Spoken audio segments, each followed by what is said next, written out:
As the slide says in front of you, my name is Dan Beck, and I am the director of LGRMS. And as I hope you all know, LGRMS provides risk control services for both ACCG and GMA insurance pool members, workers' compensation, property liability, health insurance, firefighter cancer, and so on. Very happy to have you here. And as you can see, it's really, this is going to be the recommended process for loss analysis and action planning we're going to talk about today. And I'm going to have some recommendations, like everything. Well, these are recommendations, don't necessarily have to follow it to the T. You can take some of the points from it and use it in your own thing. But you know, I'm always available via email or phone, and I would actually suggest you use my cell phone number if you want to take a chance to write that down right now. I don't have it on the slide, but it's 404-558-1874. And the reason I give you that number, again, I'll give it one more time, 404-558-1874, is because we, LGRMS, have been kind of working out of our home since COVID. Hopefully they'll be getting back to there soon. But in the interim, if you'd like to get a hold of me quickly, the best thing to do is pick up the phone and leave a message on my cell phone, and we'll go from there. Well, let's go on through the presentation. So as I said, things to consider. These are recommendations. This is, I'm going to kind of go what I would say, ideally what you would do. You can take pieces of this, you can do all of it, or you can do none of it. You can do it a different way. There's a variety of different ways to do this, but what I'm going to provide you is kind of an outline that I think is the best way to work. You know your organization better than I will ever know, more than anybody with an LGRMS will know of your organization. You know the culture, you know the resources, you know the politics, you know the employees, you know the leaders. You guys know what you're good at, you know what you have opportunities. So I don't want to sit here and say, hey, this is the best way to do this within your organization. You guys know, and that's what I'm suggesting. You take this and customize it to your particular location. Again, generally speaking, the more resources you have, the more we would expect from you in regards to a member. For instance, let's say that you have let's say you have a large organization, 1,000 plus employees, or close to 2,000 plus employees, and you have a risk manager and a risk management staff. We might expect more from you as an organization than we would from somebody that is wearing a safety coordinator hat, along with the HR hat, along with the benefits hat, along with clerk hat, whatever that might be. So you have to look at your resources and know what you can do. This is, there's an art to this process, and you can go through what we're going to ask you to do, and you can kind of go through the motions, and you can put something on paper. And with it, like a lot of things are requirements for the grants and other things, you can go through the motions. You can have a safety coordinator, and that person was the person that walked by your door at the wrong time, and they were designated as safety coordinator. Yes, they attended training, but they haven't done anything else. And we have those. That adds no value to your organization, and it really adds no value to the program. The expectation is that you're going to do something, you're going to put some effort towards this, and that it's going to have an impact overall in your organization. And I'll guarantee you, if you do it right, you will have an impact to your organization. Your organization will reduce risk, your organization will save money, and hopefully that money will go towards increasing salary and benefits for you. And ultimately, if you do a very good job, you'll have the potential to save lives in your organization. And that is no joke. Some of the things that you're doing impacts your employees greatly. I talk about this with one of my leadership training. The thing that gets me up in the morning is the phone call to the family in the case of somebody has passed away or had a serious incident where you have to pick up the phone and you have to give a call to the spouse or the children's or the parent, and you tell them that their loved one is not going to come back home because of a work-related incident, and how that would make you feel if you had to provide that news. And again, it would make me feel horrible. But then imagine that you could have done something to prevent that from happening. You could have put a policy in place, or you could have enforced a policy, or you could have done something that prevented that incident that took that person's life from happening. And ultimately, that's what drives me, that's what motivates me in the morning. And I'm hoping that that will have that same drive for you out there when developing these particular plans. The purpose of the action plan is, there's multiple purposes of it, but really we want to make sure people know, leaders and frontline employees know what your trends are. The worst thing you can do is just be oblivious in regards to you not knowing what departments are having losses or what trends are happening within those losses. The first part to taking action is to understanding those particular trends. And until you do that, you're not going to really be able to focus attention and or resources to address that. Engagement and ownership. Again, the development of these plans, even the working on the assessment and loss analysis, drives engagement and ownership down to the frontline level. We're constantly looking at ways to get other people engaged. You could be the best best safety person in the world, the best risk manager in the world.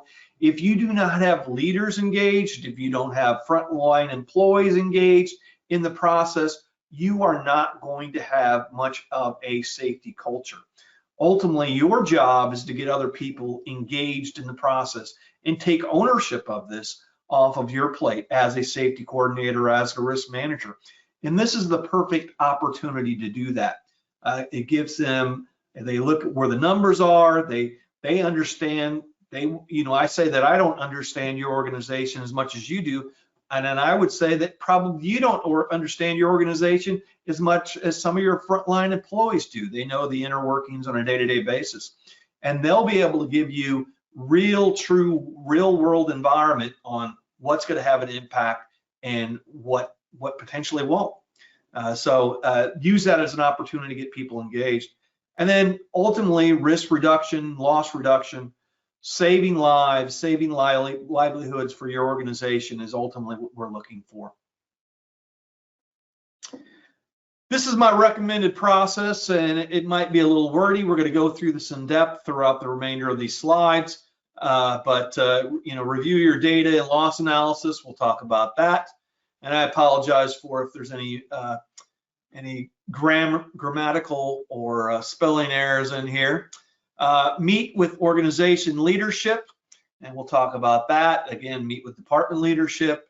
Assign problem-solving teams in each focus department. We're going to talk about that, and step by step how I would recommend you take this, especially if you're a larger organization, how you do it. And we'll talk about within that maybe how you can modify it for smaller organizations. So your loss analysis is the first thing. And from my perspective, there's the purpose of doing this loss analysis is for you, but ultimately it's for you to be able to sell this to your organization's leadership. That's your first meeting. If you do not get your leadership engaged in this, your organization, your county manager, your city manager, your mayor, your commissioner, if those people that push the production strings, that do all the other things, if they're not educated on the loss trends and engaged in the implementation of this plan, ultimately it's probably not going to be as successful if they were. So getting them engaged is really, really important. So spending your time up front, understanding where those losses are, and then being able to tell them an accurate and impactful story of what the losses are. So again, what departments, what were some of the impacts of either the costs or to the people, and then ultimately how changing that behavior is going to make it better for them as a leader and for their organization. Okay, you know, Mr. Mayor, if you save this amount of money, this will be a big deal. We'll be able to give, you know, raises to our employees. There'll be better morale, and more than likely you'll be reelected, whatever that might be. But somehow selling it to them. Part of your job as risk manager, part of your job as safety coordinators is helping to sell the concept of implementing safety. We're going to be expecting some resources associated with this, time, potentially other monetary resources. And in order to get that, we need to sell how it's going to help the organization and ultimately how it's going to help the leadership. And again, I think going to them when you have your initial meeting, talking to them about what your focus departments are and why is also important. So understanding that, we're going to talk about the loss analysis right now. So basically, it depends on what insurance pools you are a part of. You know, some of you are part of work comp, some of you are part of property and liability, so work comp or IRMA, GRMA, and then some of you have both. And again, you'll also have other insurance pools, but we're going to be focused on loss analysis for work comp and property and liability. And again, we send out loss analysis from a general report. We're actually working on a new report. I think it's going to be much better. We haven't quite got that year, but by next year we'll have it. It'll be much simpler, I think much easier to use, and we'll talk about that at that point in time. But also along with this is we recommend you have some of the raw data that supports that report, and we're going to talk about that and how I would use that. And then ultimately risk assessments. So risk assessments can be a very formal process. You can go out and look at every hazard you have within your organization, whether it's picking up a 15-pound barrel or changing a light bulb, whatever that might be, and determine what are the potential frequency and severity of those particular tasks. And then based on that, you can say, hey, this is the resources we would do. And ultimately, from my perspective, their numbers will tell you a story, but that might not be the complete story.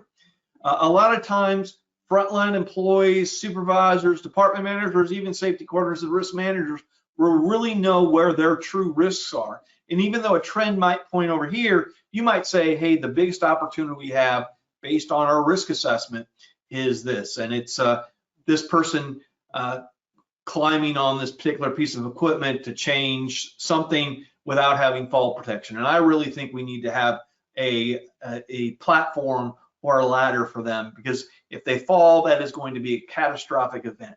That's basically what I mean by a risk assessment. And again, the numbers will tell a story, but they don't always tell an accurate story. And we're going to talk about that in the next few slides. This is ACCG. So I again, for you GMA members, I apologize that, but I just pulled some numbers from a one county, because they have a larger sample size than in cities, more employees. And again, the reports that we send out are from 2018 through 2020, a 3-year basis. And this is on workers' compensation. And this is, let's see, we go to the next slide, apologize for that. This is really, this chart basically tells how you compare on the work comp basis versus your counterparts.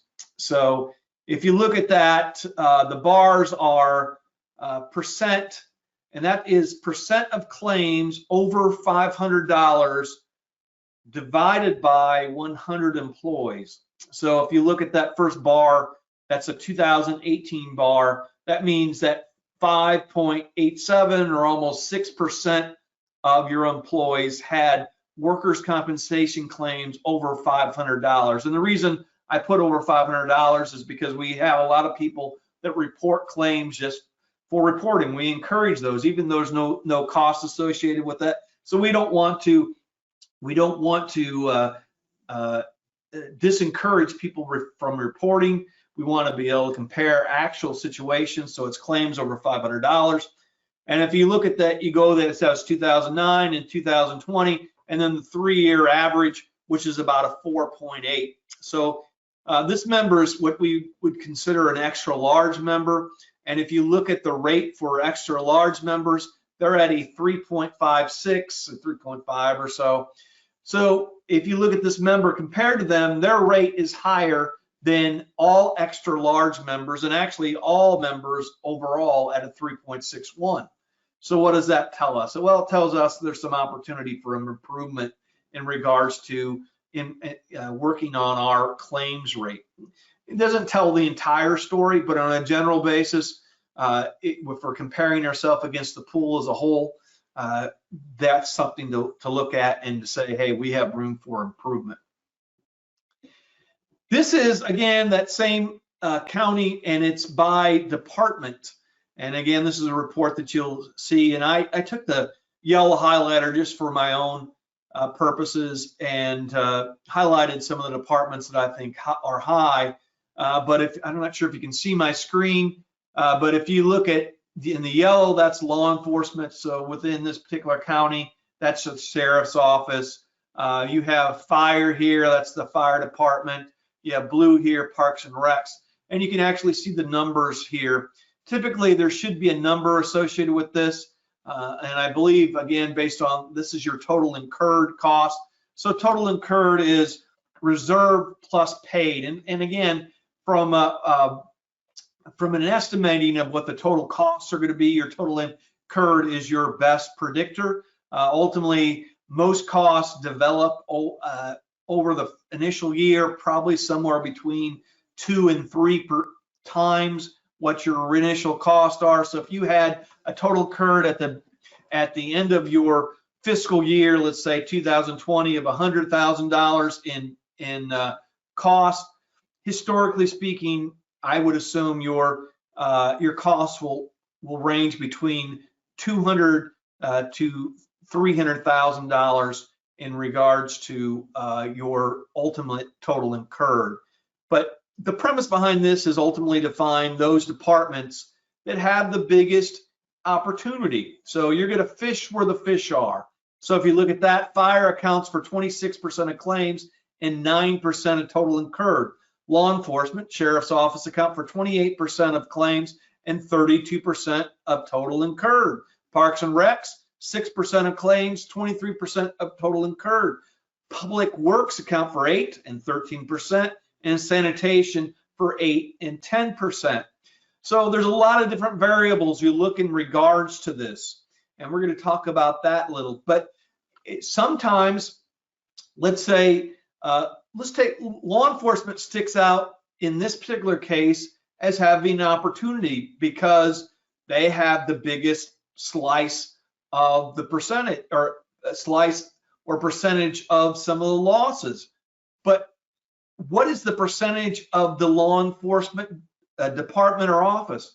What's their population percentage? So you might want to look at that and cross-check that to determine, hey, are they really as bad as they look? Or is it just because they have an extremely large department? That might be something that you look at in regards to it. We're going to talk about how you select your focus departments upcoming. So this is, again, this is just your sample county, and this is not by department, this is by program, and we'll talk about program on a big piece. So you got motor vehicles, non-category, we'll talk about how that's broken up and really things that are not really in a category, struck by, caught between, things to that effect. Law enforcement ops, that's false arrests, search and seizures. Well, it's actually within work comp, it'd be altercations, kicking in doors, foot pursuits would be the work comp piece. Fire ops, anytime fighting a fire.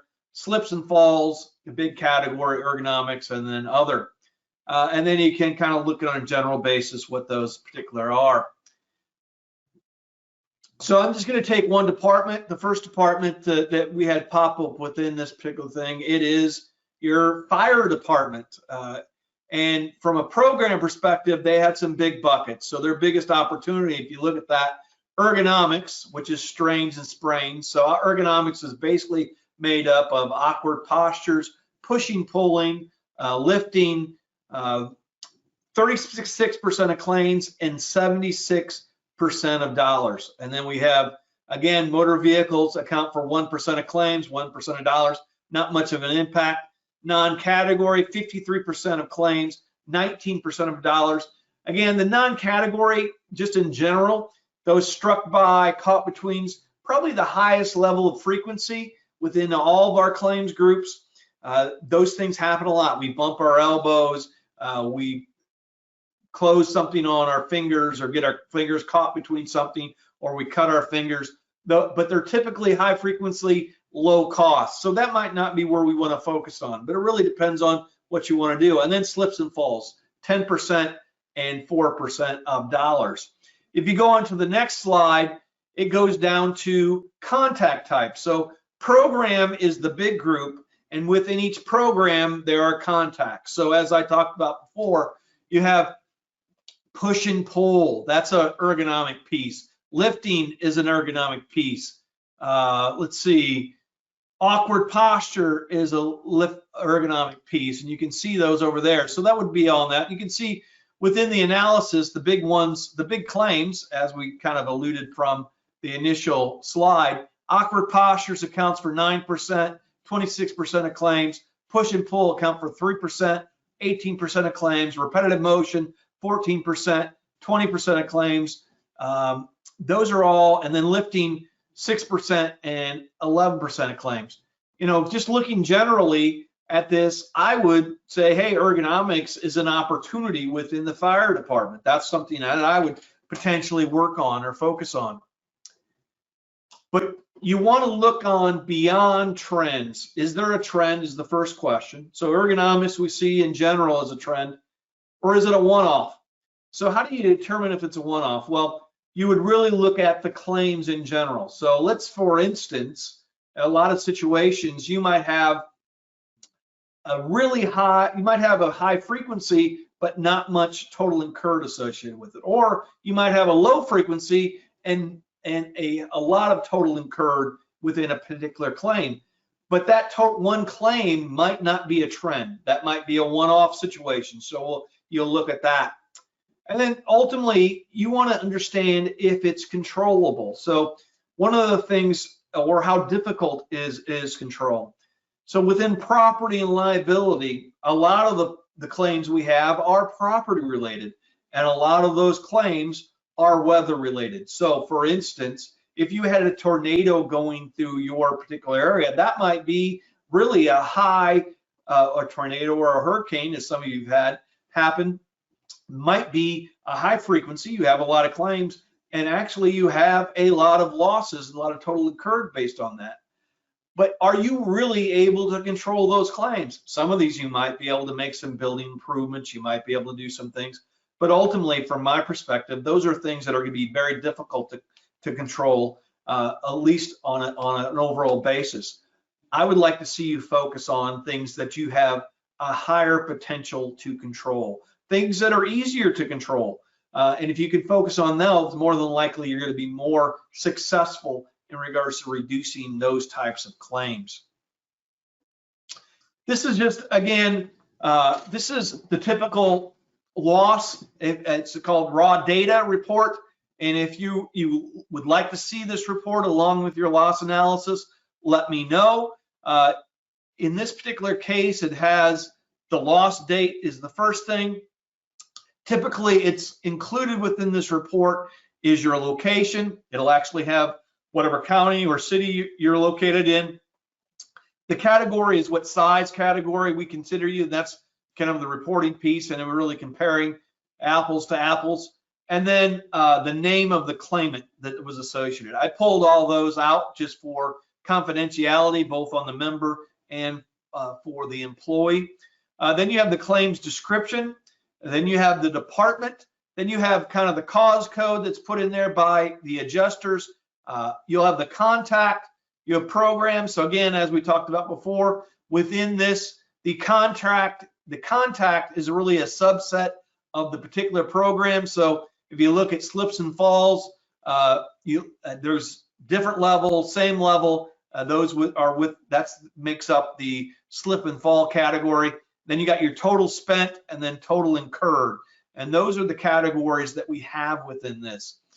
And I have this sorted, and again, it's an Excel spreadsheet, and you can sort it in all different ways. I sorted it by department first, so everything in here is fire related, and then I sorted it by program and then contact type, just to really be able to look and see if some of these things are one-offs or trends. So you can look and see, knee fracture fell through burnt floor, lower back strain, no re-injury, but it was back hurt. You might be able to see maybe that doesn't belong in the slips and falls piece. You can go down to in some of the exposure pieces, and that would be in the non-category. And then we'll even go down into some of the ergonomic claims on the next page. And that will tell you the story. The first one is exiting motor vehicle. That was a pretty expensive claim. Is there any trends here? That's what we're looking for. Are there any trends? Are there any things that we should be looking at in regards to simple moves, simple things that we can do to help improve, reduce the risks of within your organization? And we're going to talk about that a little bit later within that, but this is some data that you're looking at. So ideally, you would do this for each of those departments, maybe the top 4 or 5 to identify those. And again, the next slide is on the sheriff's office. And again, from what I've heard in counties, some sheriff's office are more cooperative than others. Some sheriff's office are not necessarily interested in working with you in regards to your action plan. I would still like you to share this information with them because I think it's valuable. But if they're not willing to participate in the action planning process, again, that's not a whole lot that you can do. So I would focus on a couple other departments that you're going to work on. I would focus on things that you are going to be able to have some impact, that you're going to make a positive difference in. But you would do the same basic look at this. You would say, again, within the sheriff's office, arrests and altercations are some of the highest frequency issues, but they're also some of the highest total incurred. So is that anything that we can impact? And you might talk to the sheriff or even the police department. They say, well, we can't really impact. That is what it is. Well, I would disagree with that. There's always an opportunity in regards to, there's always an opportunity for improvement, even within all aspects. And ultimately, it comes down to a culture perspective. And we can talk about that a little bit later. Here's a couple questions. What was the formula for the percentage rate of employees with claims over $500? So basically, it's pretty simple. It's a very simple formula. So I take the number of claims you had over $500. So let's say you had 100 claims over $500, and then I divide it by the number of employees you've had. So you had 100 claims and you had 1,000 employees. That would be a 10% rate, and that's over. Again, that's 100. That would be 100 claims a year, or if it was based on the 3-year average, it would be based on it would be 300 claims overall for that. So it's based on a 3-year average of that. So it's really based on the number of claims over $500 divided by the number of employees that you have, and it comes up with that percentage or ratio. If any of you have ever been in private industry, OSHA requires you to do OSHA record keeping and identify people that have what they call recordable injuries, and recordable injuries are anything beyond first aid treatment. So anything that would require physical therapy or medication or restrictions of some kind. And their formula, as I recall, is number of incidents times 2,000 divided by the hours worked. And it basically kind of gives you the same percentage of it. And the 2,000 is basically each employee is expected to work 2,000 hours a year. and the number of hours worked. Again, if you divide it by that, that gives you kind of a percent of incidents per 100 employees, and that's kind of the same thought here. And I got a question, another question is, what do you call this form? If you're talking about there's two forms, two reports that I'm showing. One is a loss analysis report, and the other one is just the raw data form. And you can ask for either of those, send me an email, and I'll shoot you either of those.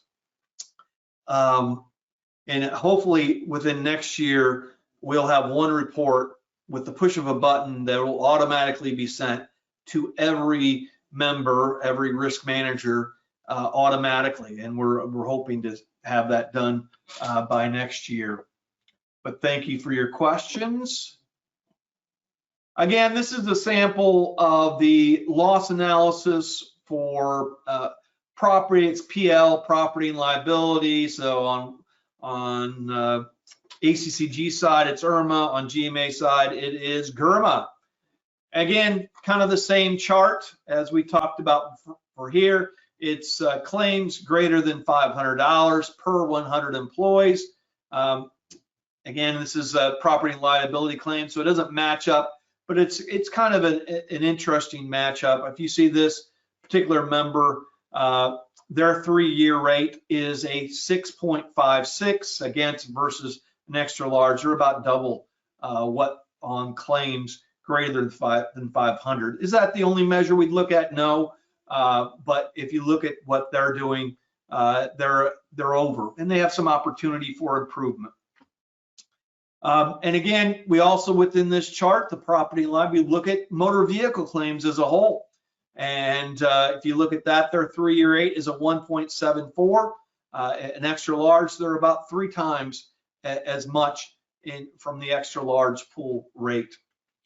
And again, law enforcement, that's where our biggest opportunity. Law enforcement, motor vehicle operation, and that's where this measure is. Again, a 4.96 or about a 5% of claims. You look at the extra large, they're about a 1. And again, I question actually looking at this. I'm kind of questioning some of this data, not on the member size, but on the population size. But it does give you at least, it shows you kind of from year to year that there's some accuracy there. Again, same basic piece. It gives you down to the department. As you can see in this particular member, the sheriff's office is where the opportunity is, both on the number of claims, 121 claims, versus the total incurred, which is about $831,000 over those 3-year period. That's a big opportunity, something that we would like to focus in on within the department. And again, if you go down to the sheriff's office, you look at motor vehicle claims, that's 29 claims out of that 121, and within the program, and motor vehicle claims at $145,000. Again, some of them are, a lot of it's property related. The question that you might have is, if you have both work comp and then property and liability pool, where do you focus your attention in on? Well, again, I would focus on multiple things. Where the biggest losses are. So what department on, you can look at both grants. So if you have, or both analysis, if you have a department that has really high losses overall in property and liability, and that's where your biggest focus needs to be because of premium, because of losses, I would focus in on that particular department if that's going to be. But you want to know, is that department going to, is it going to be pretty easy to implement some of these things? Is it going to be, is it going to be worth your resources to put towards it? Where are you going to get the biggest bang in regards to reducing your incidents? And ultimately, you'll have to come up with that solution yourself. Again, this is the same report on the property and liability side. This is your raw data report. You have, again, it's all SD is the sheriff's department. You have different descriptions from the cause and your contact and your program. Again, law enforcement ops includes, false arrest, law enforcement in general, and we're continually working on those to better describe and better response. But if you look at motor vehicles, if you go into there, you'll see motor vehicle emergency response pursuits. It's pretty clear where your losses are within this piece. So let me ask, and I should have put this in, I think this is a good question, but how do you know what size your county is classified in?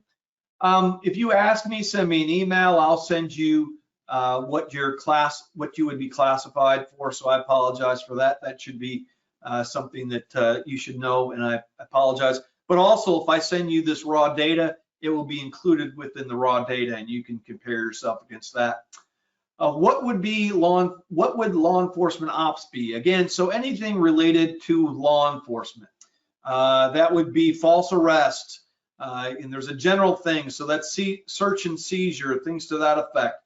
We shoot somebody or tase somebody within that. False arrest is a big part of it, and I wish I would have put a slide in here, a description of some of those categories, and I can send that to you also if that's something you'd be listening to or interested in. It'll include the cause categories for both property and liability and workers' compensation for each of the particular pools. And I'll send that out with the recording, so you'll be able to see that also.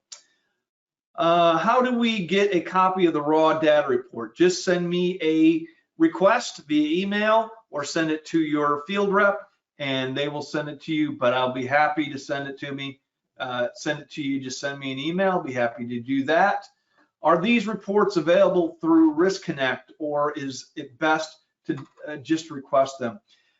You can get data if you're already in Risk Connect through ACCG. That's an ACCG database. This information is pulled through Risk Connect. That's how we get it, but we populate that and put it into our own system. So you can go ahead and pull it. It's not going to have the contact, the program, or the category information in there. It'll have the same claims description. It'll have the same department, although that's going to be a numerical code. It'll have the same cause code, but the contact, the program, and then will be different. It won't be included in there. And then total spent and total incurred will be the same. Next question. So, let's see. Okay, thank you. I believe that I'd rather have the report you provide. So yeah, just send me a request via email, and I'll be happy to get that to you. So the first questions asked after looking at this: what is I don't see any trends? What if I don't? It should be what if I don't see, rather. What is I don't see? If you don't see any trends, let's say you're a small member, and a lot of people say, hey, we don't have very many losses. I would suggest you focus on the trends that we see from an association perspective. Use what you see from an association perspective. Where we're seeing the losses, and I'll send you, if you request this, I will send you the association loss trends for work comp and property and liability in each of the pools, each of the associations. But the truth is, the vast majority of issues are within law enforcement motor vehicle. They make up 25% of total incurred on both, when you combine property and liability, workers' compensation for each of the pools. So it's 25% of total incurred for each of those in law enforcement motor vehicle operation. You know, it's much heavier on the property and liability. It's closer to 50%. But when you add in workers' compensation and average it out, it comes about 25%. So it also impacts motor. You know, we have a lot of large claims, fatalities, severe injuries to our employees related to motor vehicle claims, and whatever we can do to help prevent those, that would be a big thing. But I would suggest you focus in on some of the incidents or trends related to the association, or as I said before, based on your own risk assessment. And you can do a formal one or an informal one. Guess what? If you go out to your public works department and you ask them, what's giving you the most backaches, I would assume that they would be able to tell you what operation is the most strenuous for them. I would go out, if you ask public works or you ask some other department, what issue, what activity that you do causes you to lose sleep because it's so risky? That will be the incident you should focus on. Those are the issues. Even if your trends show you something else, if your employees are worried about something in your organization and they consider it to be potentially catastrophic in nature, that's where you should be focusing your attention. And we're going to talk about that a little bit later in regards to action planning. But the numbers only tell a portion of the story. There are a lot of incidents that haven't happened yet, that will happen in the future. And those are what we consider high risk activities. And if we don't control those, ultimately they're going to end up and be large claims and large incidents. So focus on those things that have the biggest potential for catastrophic failure. This is the second bullet point: meet with your organization's leadership. Again, as I said before, your loss analysis, at least initially, is really educating yourself so that you can educate your leaders. And again, we went through a lot of data. If you can have a 1 or 2 page document that you can show, hey, based on our analysis, this is how much money we're losing on a basis within work comp or on property and liability, and these are the departments that are having the biggest impact, and this is what I want to do to move forward in this. And talk about the action planning process. I'm going to talk about my recommendation, but ultimately you need to get your leaders engaged so you can get the other department managers and leaders engaged in the process down the road.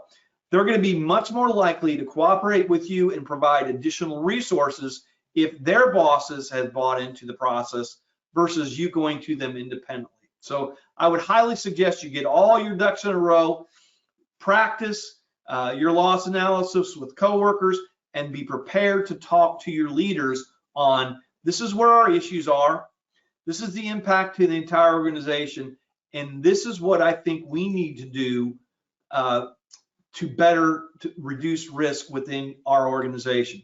Now you can go to them and say, hey, we need to do this because LGRMS says we need to do it, or ACCG says we need to do it, or LGRMS says we do it. And again, ultimately that we do say we need, but from my perspective, the value of this is not us. The value of this is not the 7.5% discount with an ACCG or the discount or the grant you would get, whatever that might be. That's not the value of this. The value of this is you're going to be able to change your culture and ultimately change the direction of your process and reduce risk and reduce losses and save lives and livelihoods.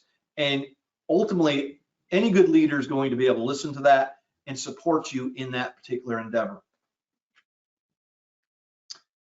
Next is with the department managers. Again, sit down with them. You could sit down with them after you meet with the leader of the organization, whether it's the county manager, city manager, mayor, or county commissioner. But then you can either meet with them individually, or you can meet with the county manager or the organization leadership, or all departments as a whole, and say, hey, this is where our losses are. I think it'd be good for all the department managers, all the department leaders to understand where their losses are and what's going on. But ultimately, you want to be able to identify 1 or 2 departments that you're going to focus on, and that should be based on your recommendation. Maybe even talk with the department manager and say, hey, this is my recommendation that we go these departments. What's your thoughts? And let them have some ownership. Any good leader will look at their numbers and say, hey, I want help. I want help. And you'd much rather have a pull than a push. You'd much rather have people request your assistance than you offering your assistance, because again, they want to be the heroes. They want to be the leaders standing up. So potentially give them the opportunity to volunteer for this particular process. And we're going to talk about that. But ultimately, in order to do it, they have to be committed to the process. And we're going to talk about that in the next few slides. And as I said before, this is going to be a pretty aggressive process, and you might go a little bit lower based on your resources, based on your needs. But I think this is one, I don't think it's extraordinarily amount of resources, and two, it's going to have the biggest impact in regards to long-term sustainable results based on your losses, but also in regards to your culture, and that's really what has an impact. A question: have you ever talked to a sheriff's office? They say they are constitutional officers and they are handling it within their organization. They have the highest amount of claims. Yeah, that is a trend that goes throughout, and you're not the only person with that particular issue. We have counties that have tremendous relationships with their the sheriff's offices, where those sheriff's offices volunteer, they participate, they have teams, and then we have sheriff's offices that say exactly what you did, that we are constitutional officers, we will manage it internally, we'll do it ourselves, and we're not going to tell you what we're going to do. And again, if that's the case, that's the case. There's not much you can do, and I would expect you to share your information with them, explain to them where your losses are, suggest whatever you can do for them to help them reduce those in regards to action planning. But if they say no, they say no, and we know that that's their prerogative. And again, if they're going to say no, and you know I would always attempt to try. I'd always attempt to educate. And again, I would not stop trying. But on the same respect, there's a point in time where your resources are limited and where you will have to give up at least on that annual basis and focus on other departments. So completely understood. We got a little bit more time here. So again, the recommended process for problem solving, I'm suggesting within those focus departments that you assign a problem solving team for each focus department. And again, depending on your resources, you might do one department, or you might do two departments, and or so on. But the team, I would suggest, be made up of an equal amount of leaders. So maybe the department manager, or maybe their second, some department supervisors, and then some frontline employees. And again, those people would basically be some good, solid employees. But you know, I've always found that some of your employees that are the most argumentative are actually some of the best employees to get engaged within this problem-solving team. So if you think potentially these folks are going to be a positive aspect to helping your organization, again, develop a plan and ultimately change the culture, it might be worth your while in getting them engaged, because if you don't get them engaged, they might be the person that is the biggest naysayer when the plan is rolled out. So start with a team. And again, this is with support of the department manager to do that. We want 6 people, 3 from frontline leadership, 3 from the frontline employees, whatever that might be. It could be 5, it could be 10, whatever you might, 4. But the premise is to get them, the people that know the operation better than you do, the people that know the operation better than their department manager, to get them engaged in that process.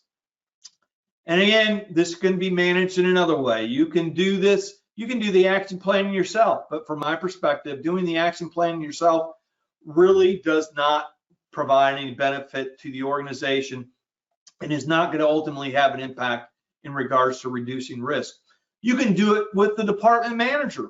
It's going to have a little bit better impact than doing it within the organization, or than doing it by yourself as a safety coordinator, risk manager. But ultimately, if you want to get engagement, if you want to get long-term sustainable results, build that team.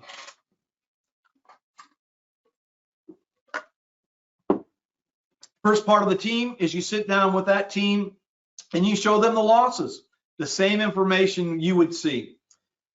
What you show it as a whole. Why are they identified as the focus team? It's based on, hey, this is where the most fishes are. Then you would show some of the trends within the department. You show the raw data. And then based on that, they're going to identify a focus area. And that focus area, as I said before, they should focus on those things that they could have the biggest impact with the least amount of resources. That's really what it should be. Somebody had called me up, and they were, again, within accounting, and they had said to me, hey, I know you want this action plan and you want to, dig down, but we don't have some of these basic programs that we need to have in place. And I said to him, you know what, don't waste your resources, and I'm going to talk about this a little bit later. Don't waste your resources on doing things that are digging down unless you have the building blocks in place to build a culture. So policy and leadership, those are the things that ultimately you have to build upon. And if you don't have those things, focus on those, work on those things, those basic things. And it might be implementing a portion of the policy based on your resources. We'll talk about that also. So here's the first situation, is to identify the risk area. So ergonomics or motor vehicle claims or lifting or whatever it might be that you're going to focus in on. And then you're going to set a risk reduction goal as a group. Why set a risk reduction goal? Ultimately, if you don't measure it, if you don't measure your success and or failure, you're going to be less likely to improve upon yourself. So, you can kind of make an educated guess. We've had 12 motor vehicle incidents in the last year. We would like to cut that down by 75%. So we're going to go with 8 motor vehicle incidents, or we're going to cut it down by 25%. We're going to go with 8. We're going to have a goal of 8 motor vehicle incidents next year. That might be a goal. Or let's say that you could have something a little bit more sophisticated. So let's say that you've done a risk assessment and you've identified 12 jobs that are high risk because of fall protection. That's because they're required. And you're going to improve, let's say, 6 of those jobs to reduce the risk. That might be your goal. So we'll talk about that a little bit later. Develop action plan to meet the goal. So we're going to talk about how you do that in just a few. Well, hold on a second. I missed some of these slides, so I apologize for that. This is the risk reduction goal. It needs to be realistic and achievable. Don't do something that you're not going to achieve. A lot of people say unless you have 0 incidents, it's not a real goal. Do something that's realistic. Do something that's achievable. You want to be able to show that you're having some level of impact based on your plan. And if you have an unrealistic expectation, you're never going to be successful. So make sure you use something that's realistic. Be specific, and measurable in regards to what that would be. So that last year you did this year you did this, and you would be able to measure that. And then trailing versus leading. Again, a leading would be, again, the risk reduction piece. So you have issues, you have multiple jobs that are causing issues, or let's say your goal is to put seat belts in every car, whatever that might be, let's say, and you had 10 without seat belts and you got all 10. That would be a realistic, measurable, leading goal. A really trailing incident would be total incurred, and you're not going to be able to really determine measuring on that. So the closer you get to specific incidents or to anything leading better than that, risk reduction, the better you're going to be in regards to developing a goal. So problem solving teams, developing an action plan. So be more specific loss analysis. You might need to get very, very specific in regards to loss analysis, looking at the details of the claim. You want to focus down to a specific claim, but you want to focus in on whatever that might be, whatever that issue is. So when you when you really identify the focus, you want to get it down to something that you're going to be able to identify a root cause for. And again, within that root cause, typically root causes are not surface level issues. Typically, they're related to policy or culture or leadership. And here's an example. We did one of these problem solving teams in a police department, and they were motor vehicle claims. That was what their focus area was. And during the discussion within that particular entity, they would talk about their emergency response, which a lot of claims that they have in. And the first person that arrived at during the emergency response was held up as an example within the rest of the organization as somebody that is doing a fantastic job. So from a culture perspective, what did that do? That pushed everyone else to be the first person at the scene, regardless of how fast they drove, regardless of if they follow a procedure. But the first person that arrived at that scene was held up as the person that responded quickest and was the best law enforcement officer. Drove an extremely bad culture, drove extremely bad behavior, and ultimately drove losses. So getting at that root cause of what that issue is really extremely important, because without doing that, you're going to be putting band-aids on the problem. So ultimately finding out what that root cause is. One of the things that most frustrating to me when I look at incident investigations is that a lot of times leaders, supervisors will say the root cause, employee failed to be more careful. And what should the employee do? Be more careful.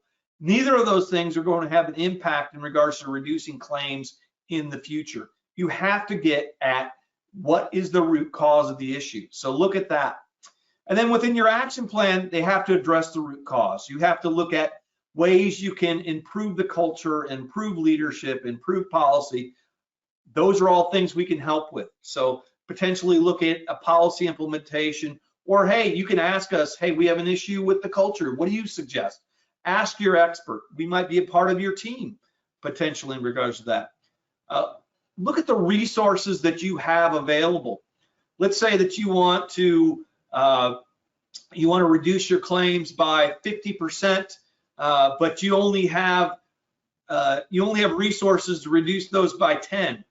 Don't get a tremendous amount of a goal if you do not have the time resources, the money resources to put it together. I'd rather have you identify one or two things that you can do very, very well, that you have the resources to do, than a laundry list of things that you are never going to be able to complete. Build a strong foundation. And again, I said this within the previous slides. If you do not have the basic building blocks to developing a culture within your area, policies on motor vehicle operation, policies on ergonomics, those basic things, some of those things, that might be someplace that you start. That would be someplace that I would start, and we'll talk about that a little bit later. But building this foundation, even safety meetings, even inspections, even training, if you're not doing those basic things very well, that might be someplace that you start out. So look at those things, those basic things first before you move on, because you start building stuff on top of that weak foundation, it's just going to fall over. When you put your plans in place, they should be time-based, and they should be very measurable, and they should be very SMART. So SMART is an acronym that stands for smart, or specific, measurable, attainable, realistic, and I forget what the T is, and you can look that up. But they should have an owner associated with them. They should have a date that they are going to be targeted to be completed, and they should be very specific in what they're going to accomplish in regards to that. Very basic stuff in regards to the actions that you're looking for. This is an example of a make-believe law enforcement group. Again, 34% of their incidents in work comp are work comp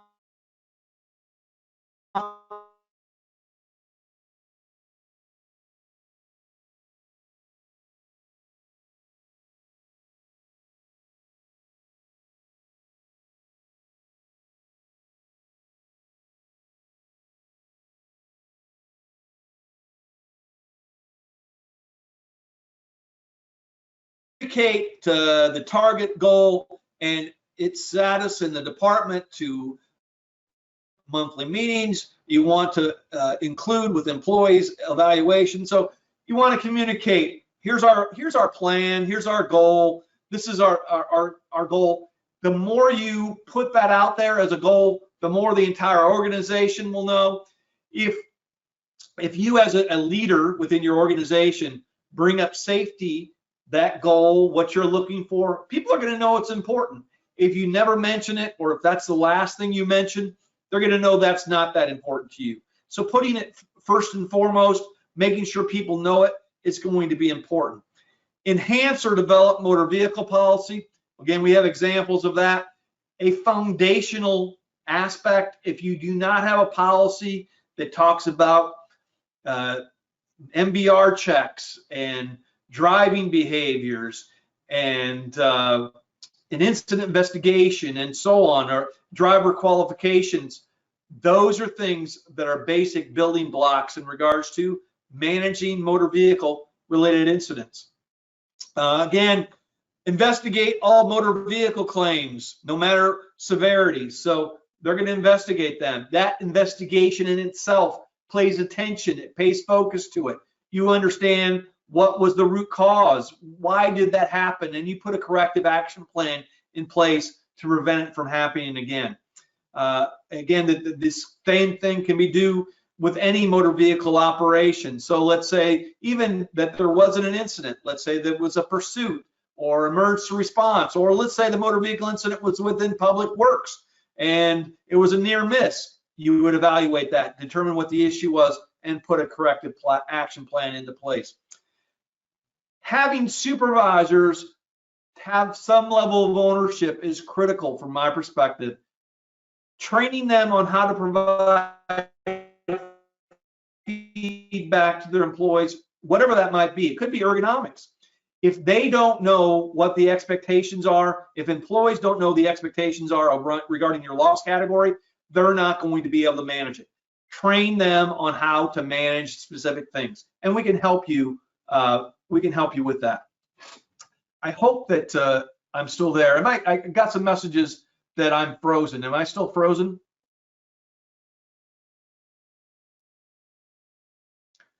You're back. Excellent. Thank you. So this is an action plan. This is the fillable form that ACCG uses. We have an Excel spreadsheet that looks the same thing on GMA. The expectation is that you're going to do, go out and look at your numbers. What departments, where are their losses? This is what we'd like to see ultimately from an end result. On both forms, the expectation is your top elected official or your organizational leader is going to print and sign their name. We want them to be committed to this. We want them not only committed to where the losses are, but committed to ensuring the department managers know how important it is to that. And then each of those department managers and or leaders will put their names and sign that they're committing to following through with these expectations.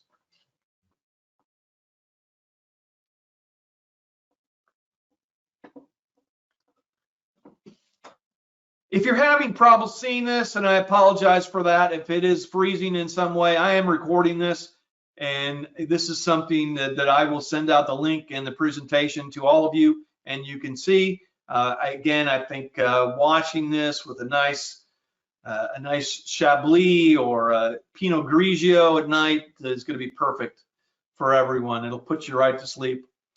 The next piece, again, is really what we'd like to see after you have completed the action plan. Review the plan with the department leadership. So if you have a team that does that, sit down with the department leadership. Are you okay with this? Are you committed to meet these timelines? I don't have a preferred wine list, but I'll look at that. I will send that with my with the email communication and the recording. Communicate plan and goals to the entire department team and organization. So once you've gotten department manager approval, talk to the entire department, let them know, here's our plan, this is our goal, we're going to be looking at this basically on a quarterly, at least on a quarterly basis. I think on a monthly basis would be great to show, hey, this is how many goals, how many incidents we've had. The more you do it, the more likely it's going to be taken as a culture issue. The organization leadership as a whole, so you go back to the mayor, the city manager, the county manager, the county commissioner, and say, hey, this is our plan. We want you to ask for this. We want you to really help us manage this. The more that person is asking about the status of this, the more important your department manager is going to feel it is. Again, implement and manage the plan, review the status and the goal measure at least quarterly with the entire department and the organization leadership, and then celebrate successes and evaluate effectiveness. So, ultimately, if you're successful, you want to celebrate those. You want to pat people on the back that are doing a great job. If they are up for a promotion, they've done a great job in this plan, they implemented it, and they're up for a promotion, you want to be their advocate for the next position. You want to be their advocate for their next pay raise, whatever that might be. The more successful they are because of implementing this plan, the more you're going to build the culture within your particular organization. And let's say for whatever reason that you implemented the plan and you're not seeing results, reevaluate the effectiveness. Did we really go through it the way, or do we need to stay course? Do we need to change course? Do we need to be flexible? Whatever that might be, those are the things that you would need to ask yourself based on that. That is the end of my show today. I will provide a wine list of things. I'll let you know when my wife asks me to buy her wine. Typically, it's the cheapest wine in the store, so I'm not sure if it's the wine list you're going to be looking for. Very good. Any questions and or comments? Anybody have anything that they would like to share, talk about, questions that I haven't? Thanks, Dan. Yeah, wine list, please. I will put that out there. Anybody else have any questions? Anything you need help with? With that being said, I will let you guys all go. I really appreciate your time. Again, I will send out the presentation. I'll send out the link. I'll send out some other information to help you with the loss analysis, the cause codes, department codes. Give me a call if you have any questions. Don't hesitate to email me or your loss control representatives. They can help you virtually. They can actually, if you abide by our COVID requirements, we can come out and help you in the field. So let us know what we can do for you. We are here for you. I would be happy to help any of you sell management. So let me know. I consider that part of my role to help with loss analysis. And for you people with large losses, large loss trends, I would love to be able to have the opportunity to help sell your city, your county leadership and department level. And I've done that many times and consider that to be the biggest part of my responsibilities here within LGRMS. With that said, I will let you guys all go. Thank you so very, very much.